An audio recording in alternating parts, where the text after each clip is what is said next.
Good morning, dear students. Let's start probability. This is lecture 2.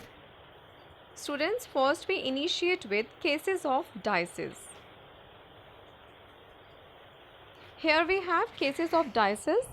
When we throw a dice, then number of outcomes are 1, 2, 3, 4, 5, 6.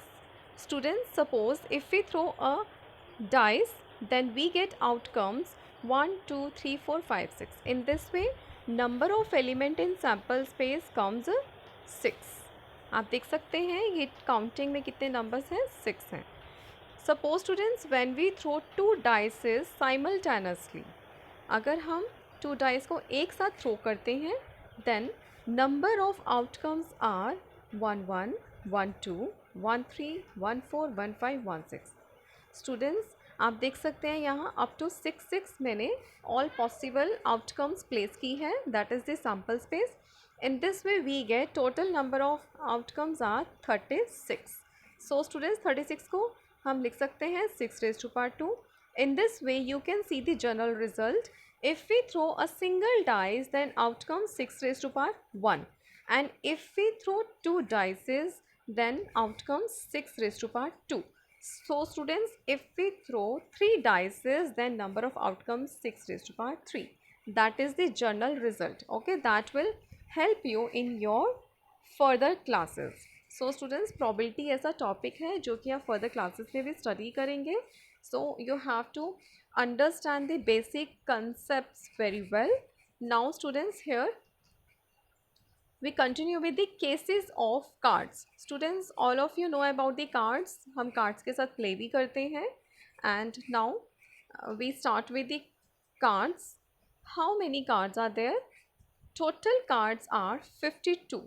Students, हमारे पास total 52 cards होते हैं. Among them 26 are red in color and 26 are black in color.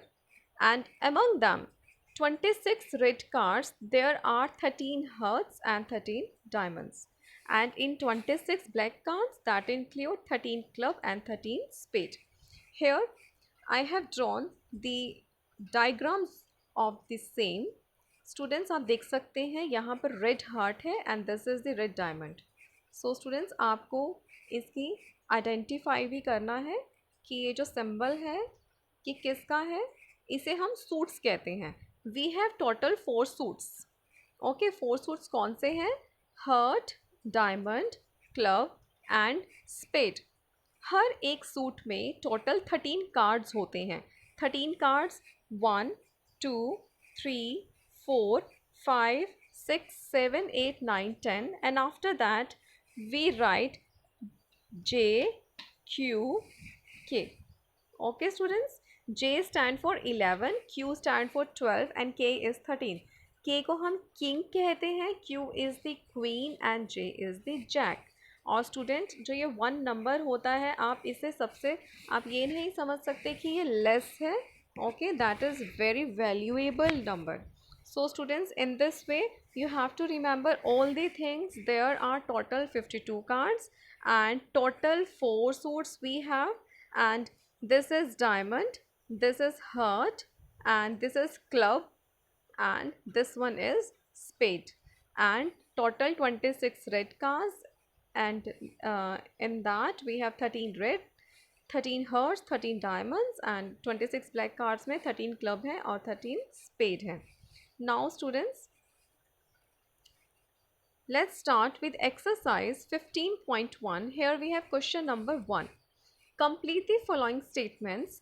First is the probability of an event E plus probability of event not E is equals to. Students, अगर हम कुछ भी कोई भी experiment कर रहे हैं, उसके हैपनिंग होने की और उसके नॉट हैपनिंग होने की प्रोबेबिलिटी ऑलवेज 1 होती है. ओके, अगर हम यूनिवर्स की बात करते हैं, all in universe is a whole. Okay, universe is complete in itself. Universe अपने आप में ही कंप्लीट है. तो उसके लिए हम अगर प्रोबेबिलिटी निकालेंगे, that is the 1, that gives answer 1. और जो हमारे प्रोबेबिलिटी के आंसर्स आते हैं, that always lies between 0 and 1. ये कभी भी 1 से ग्रेटर नहीं हो सकता, ना ही 0 से लेस हो सकता है. Okay, so students, probability of event E and probability of event not E मतलब वो हैपन नहीं हो रहा. तो अगर हम सभी केसेस को ऐड करते हैं then we get the answer 1. In this way we will write answer 1. Now students, next is the second one is the probability of an event that cannot happen is. ऐसी probability जो हो ही नहीं सकती, तो उसे हम क्या कहेंगे? An event that cannot be happen has probability 0 such as event is called. ऐसे event को हम क्या कहते हैं? Impossible event, जो हो ही नहीं सकता. Okay, next, here we have third, the probability of an event that is certain to happen is. Certain to happen means जिसका होना फिक्स है. ओके, जिसका होना फिक्स है, ऐसे इवेंट की प्रोबेबिलिटी क्या होती है? 1 होती है. It is called the sure event. Okay students, जैसे सपोज जब आप स्कूल आते थे, आप मॉर्निंग में स्कूल आए, आपने एक टीचर को देखा कि आपकी मैथ्स टीचर आई है, आपने देख लिया. सपोज़ आपका ही स्टूडेंट अगर आपसे पूछता है क्या आज मैथ्स टीचर आई है, तो आपने श्योरली कहा yes because you have seen. So students, जब हम कॉन्फिडेंट होते हैं तो उसके लिए हमारी जो प्रोबेबिलिटी आती है और वो उसकी प्रोबेबिलिटी क्या होती है? 1 होती है.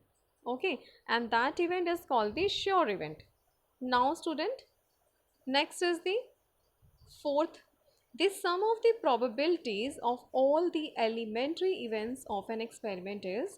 Students, अगर हम sum करते हैं probabilities की of the elementary events of an experiment, एक particular experiment से related जितने भी possible events हो सकते हैं, अगर हम उनकी probabilities को sum करते हैं that gives the result 1.